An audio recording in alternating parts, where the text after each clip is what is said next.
kita semua. Berkat Allah yang Maha Kuasa senantiasa melimpah di dalam hidup kita. Marilah kita mendengarkan dan merenungkan bacaan-bacaan kitab suci hari Minggu 10 Mei 2020. Bacaan pertama dari Kisah Para Rasul pasal 6 ayat 1-7. Pada masa itu, ketika jumlah murid makin bertambah, timbullah sungut-sungut di antara orang-orang Yahudi yang berbahasa Yunani terhadap orang-orang Ibrani, karena pembagian kepada janda-janda mereka diabaikan dalam pelayanan sehari-hari. Berhubung dengan itu, ke-12 rasul itu memanggil semua murid berkumpul dan berkata, "Kami tidak merasa puas karena kami melalaikan firman Allah untuk melayani meja. Karena itu, saudara-saudara, pilihlah 7 orang dari antaramu yang terkenal baik dan yang penuh roh dan hikmat, supaya kami mengangkat mereka untuk tugas itu, dan supaya kami sendiri dapat memusatkan pikiran dalam doa dan pelayanan firman." Usul itu diterima baik oleh seluruh jemaat. Lalu mereka memilih Stefanus, seorang yang penuh iman dan Roh Kudus, dan Filipus, Prokorus, Nikanor, Timon, Parmenas, dan Nikolaus, seorang penganut agama Yahudi dari Antiokhia. Mereka itu dihadapkan kepada rasul-rasul, lalu rasul-rasul itu pun berdoa dan meletakkan tangan di atas mereka. Firman Allah makin tersebar dan jumlah murid di Yerusalem makin bertambah banyak, juga sejumlah besar imam menyerahkan diri dan percaya. Demikianlah sabda Tuhan. Syukur kepada Allah. Bacaan kedua dari surat pertama Rasul Petrus pasal 2 ayat 4-9. Dan datanglah kepadanya batu yang hidup itu, yang memang dibuang oleh manusia, tetapi yang dipilih dan dihormat di hadirat Allah. Dan biarlah kamu juga dipergunakan sebagai batu hidup untuk pembangunan suatu rumah rohani bagi suatu imamat kudus, untuk mempersembahkan persembahan rohani yang karena Yesus Kristus berkenan kepada Allah. Sebab ada tertulis dalam kitab suci, "Sesungguhnya aku meletakkan di Sion sebuah batu yang terpilih, sebuah batu penjuru yang mahal, dan siapa yang percaya kepadanya tidak akan dipermalukan." Karena itu bagi kamu yang percaya, ia mahal, tetapi bagi mereka yang tidak percaya, batu yang telah dibuang oleh tukang-tukang bangunan telah menjadi batu penjuru, juga telah menjadi batu sentuhan dan suatu batu sandungan. Mereka tersandung padanya karena mereka tidak taat kepada firman Allah, dan untuk itu mereka juga telah disediakan.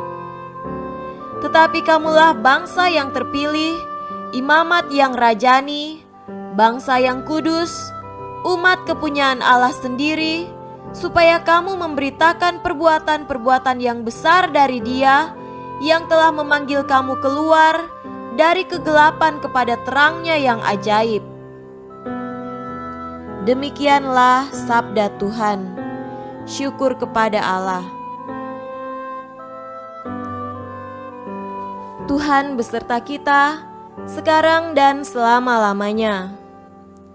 Inilah Injil Yesus Kristus menurut Yohanes. Dimuliakanlah Tuhan.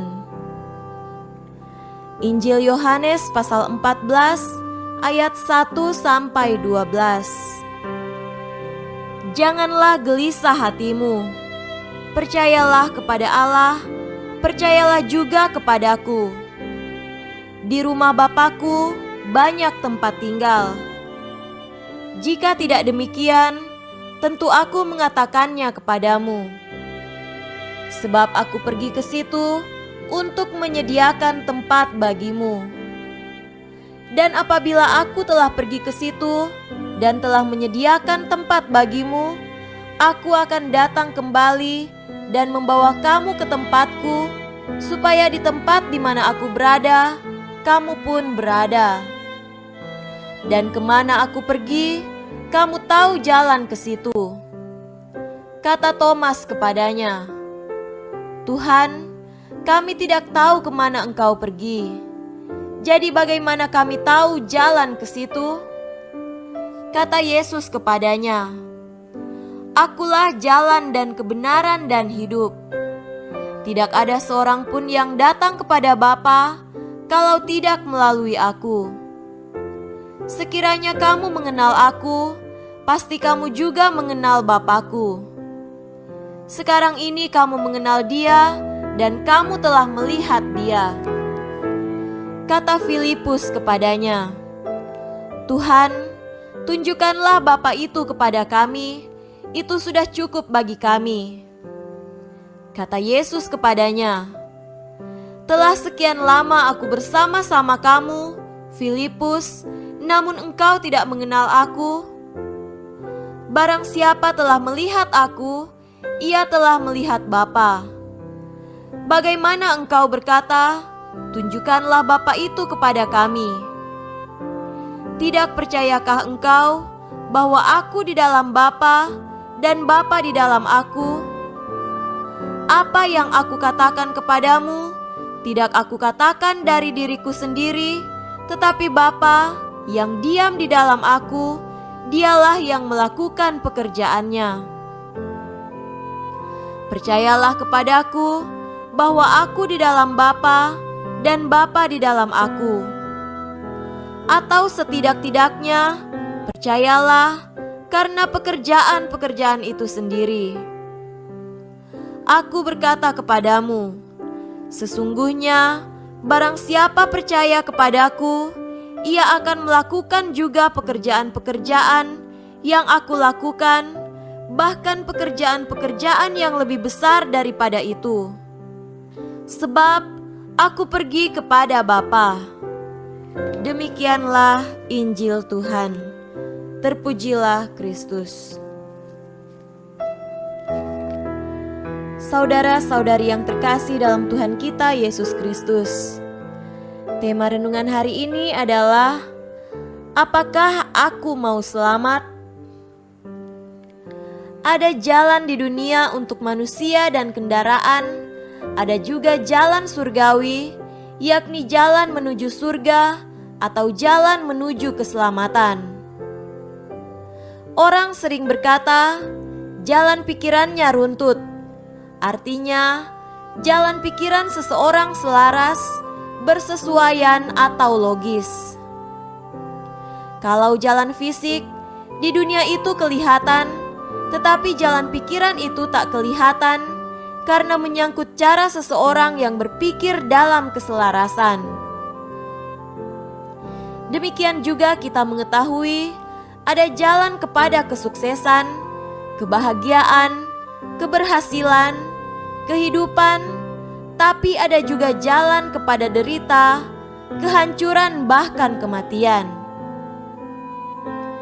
Saudara terkasih, kalau Yesus mengatakan, Akulah jalan, kebenaran, dan hidup, sudah jelas bahwa itu adalah jalan agung menuju kepada kebahagiaan, ketenangan, sukacita, dan hidup yang kekal. Lawan dari ini adalah jalan penuh dosa menuju maut. Jalan Tuhan itu menuju keselamatan, sedangkan jalan kuasa jahat menuju kehancuran. Sudah pasti kedua jalan ini, jalan kehidupan dan jalan kejahatan itu tidak kelihatan karena menyangkut cara berpikir, cara merasa, dan cara bertindak. Kita semua menghendaki keselamatan. Tak ada satupun manusia yang menghendaki kehancuran. Banyak orang terjerumus dalam kejahatan kerap karena pengaruh lingkungan, keterpaksaan, kekayaan, dan kesenangan. Banyak yang terbuai di dalamnya, walau ada kesadaran bahwa ini adalah jalan yang salah, tapi tak bisa berkutik dalam ketidaktenangan karena kungkungan dosa dan tekanan sosial. Tapi ada yang sedemikian dibentuk sehingga itu seolah-olah menjadi pilihan yang benar dan nanti disadari salah kalau diadili oleh hukum yang berlaku. Saudara-saudariku yang terkasih dalam Tuhan kita Yesus Kristus, akankah kita memilih kehancuran? Pastikan kita memilih kehidupan. Keterpaksaan dan kesenangan kerap menggoda, tetapi selalu ada jalan dan solusi untuk berjuang bahkan menderita dalam kebenaran. Kerap kali dalam kesederhanaan dan bukan pesta pora, kerap dalam kesulitan dan bukan kesenangan, tapi di sana ada ketenangan dan kekuatan hidup. Dalam Yesus, kita temukan itu saat Yesus bersabda, "Akulah jalan, kebenaran, dan hidup." Semoga demikian. Amin.